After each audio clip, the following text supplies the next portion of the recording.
تو اس بات سے، اور ڈاکٹر صاحب بھی اس حوالے سے، اس کے حوالے سے کافی زیادہ پریشان بھی تھے، کیونکہ ان کا ایک اس سوسائٹی میں مقام تھا اور بیٹا ان کا کس راہ پہ چل پڑا ہوا ہے. تو یہ ساری چیزیں جو ہیں یہ الٹیمیٹلی ان کی فیملی کو تو نقصان پہنچا. اور آپ یہ سن کے حیران ہوں گے کہ اس آئس کے نشے میں ایک جو بڑی تعداد ہے نا، وہ ہمارے آج کے طلباء و طالبات کی ہے.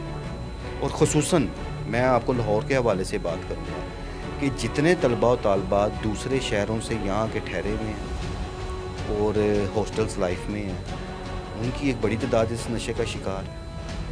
اور واقعی وہ آپ والی بات ٹھیک ہے، جب آئس کا آپ نے نشہ کیا ہوتا ہے تو فیل نہیں ہو رہا تھا، لیکن اس کی ایکٹیویٹی، اس کے بولنے کی صلاحیت، اس کا دماغی جو کام کر رہا تھا وہ ایک عام آدمی کی نسبت وہ زیادہ تیز کام کر رہا تھا.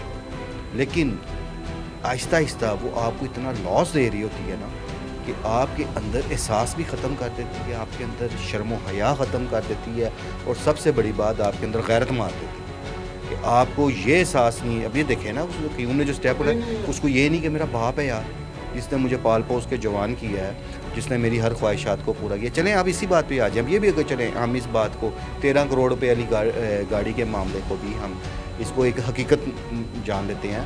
تو یہ بھی سننے میں آیا کہ جی اس نے اپنی اس کی والدہ سے بات کی اس کے بعد کہ میں اس کو سرپرائز گفٹ دوں گا. چلیں اگر یہ اس بات میں بھی حقیقت ہے تو یار باپ تیرے لیے کیا سوچ رہا ہے؟ وہ تیرے لیے ایک مہنگی ترین گاڑی بھی اگر وہ لے کے دے رہا ہے تو باپ ہی لے کے دے رہا ہے نا. اور تجھے یہ شرم بھی نہیں آئی کہ تو اپنے باپ سے لیے ہوئے پیسے ہی شوٹرز کو دے کے اس کی جان لینے پہ چلا ہو؟ سر آئس کی بات ہو رہی ہے ابھی، تو میرے خیال میں یا آپ کیا سمجھتے ہیں کہ ڈاکٹر صاحب کو اس چیز کا شاید پتہ چل گیا ہو کہ یہ قیوم جو ہے آئس کا نشہ کرتا ہے؟ ہو سکتا ہے کہ اس پہ جو ہو کہ اب مجھے میرا بابا اس چیز سے روک رہا ہے، اگر وہ نشہ کر رہا ہے، اس کو ایک طلب ہو رہی ہے، اس سے روکا جائے گا، تو پھر اس نے کہا ہوگا کہ میں یہ غلط قدم اٹھاتا ہوں. اس پہ یہ بھی دیکھیں، کوئی بھی بچہ ہو، اس میں آپ ڈاکٹر صاحب کو نہ دیکھیں، کوئی بھی بچہ ہو اگر وہ کسی غلط راہ پہ چل رہا ہے، اسے گھر پتہ لگ گیا تو والدین تو ٹوکیں گے، اس کو ٹوکتے ہیں. دوسرا کہ جو بچہ ایک باہر جا کے اگر منفی سرگرمیوں میں ہے تو گھر بیٹھے ماں باپ کو نہیں پتہ لگتا کہ ہمارا بچہ باہر کیا کر رہا ہے. لیکن جب ان تک کوئی اطلاعات ایسی آتی ہیں یا بچے کی ایکٹیویٹیز کو وہ نوٹ کرتے ہیں کہ بچہ اس ٹائم وہ فیل کرتے ہیں کہ یہ کوئی ٹھیک نہیں ہے، تو ظاہر ہے تو سمجھائیں گے. اور تیسری بات یہ ہوتی ہے کہ کبھی بھی کوئی بھی والد یا کسی بچے کی والدہ اپنے بچے کے ایپ پر ہمیشہ پردہ ہی ڈالتے ہیں.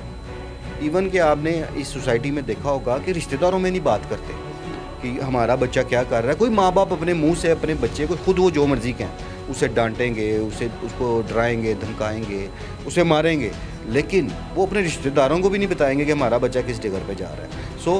قیوم کے جو حالات و واقعات ہیں، اب کسی کی میں نہیں چاہ رہا ایک شخص دنیا سے بھی چلا گیا کہ ہم ان کی نجی زندگی کو ہم کو زیادہ ڈسکس کریں. وہ اس لیے کہ وہ فیملی ایک آلریڈی ایک بہت بڑے صدمے کا شکار ہے قیوم کے ایکٹ کی وجہ سے. سر لاسٹ پہ بس یہ بتا دیجیے گا کہ بات ہو رہی تھی آئس کی چل رہی ہے ابھی، تو جیسے نیند نہیں آتی 2 دن یا 3 دن، آپ کہہ رہے ہیں کہ زیادہ دن بھی بندہ جاگتا ہے.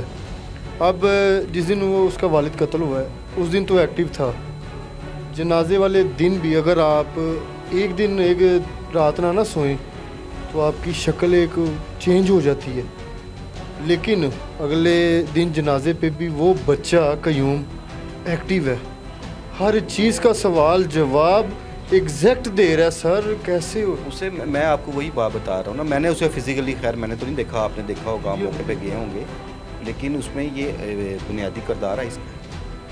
اس نے اس کو چوکس رکھا ہوا تھا. میں اس کی ویڈیوز دیکھ رہا تھا جب وہ بیان دے رہا تھا، تو اس کے چہرے کے ایکسپریشن جو تھے اگر آپ وہ دیکھیں تو کافی چیزیں آپ کے سامنے آئیں.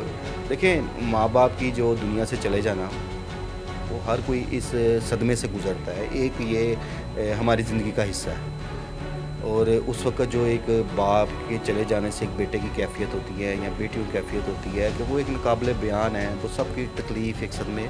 لیکن اگر آپ اس کے فیس کے ایکسپریشنز کو آپ دیکھیں، اس کے انٹرویوز، آپ کو وہ چیز اس میں نظر نہیں آ رہی ہے. ٹھیک ہے.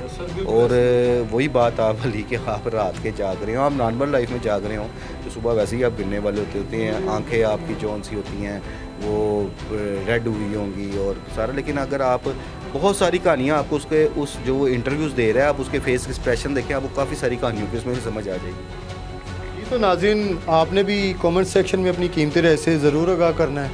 اسی کے ساتھ اپنے ہوسٹ عامر بٹ کو اجازت دیں. اللہ حافظ.